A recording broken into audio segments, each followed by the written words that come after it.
Donc voilà, si vous rencontrez des problèmes de touch sur vos faders, sur vos surfaces de contrôle, alors ici en l'occurrence, ça concerne plutôt le K, la série K de chez Alps Electric, hein.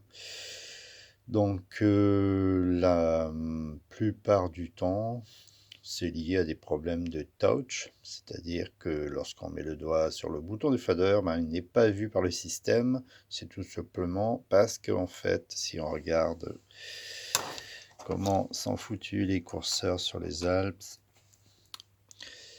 à l'origine, c'est un simple balai en contact avec donc la partie métallique du curseur, là. Et en fait, ben, ce petit balai peut présenter un très mauvais contact, qu'une légère oxydation, tout ça. Donc la solution, en fait, c'est de d'étamer, donc frotter un petit peu dessous la partie métallique, l'étamer à l'étain, puis après, ben, de souder simplement le balai sur la partie métallique qui est, elle, va se retrouver après sous le bouton du fader.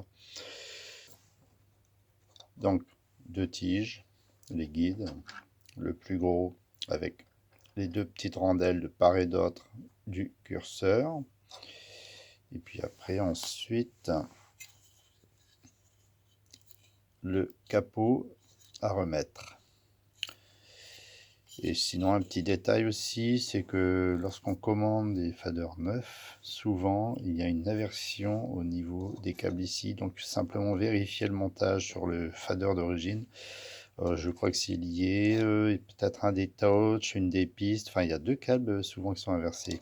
Parce que je sais que ces faders sont aussi utilisés sur d'autres types de consoles, voire des consoles lumière. Mais ce sont les mêmes faders en fait.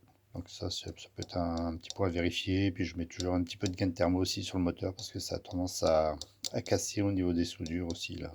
Voilà, un petit peu d'effort mécanique à cause de le petit faisceau de câble qui est relativement court en fait, donc qui donne un peu de rigidité.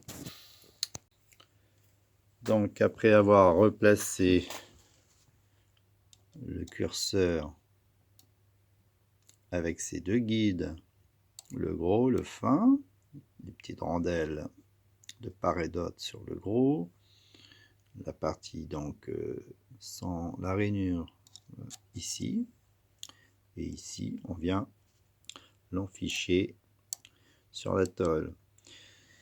Et sur la tôle, ce qu'il va falloir faire, c'est replier cette pièce pour bloquer le guide. Et de même ici, il faudra faire aussi un petit effort pour que ça vienne bien bloquer le gros guide. Donc voilà.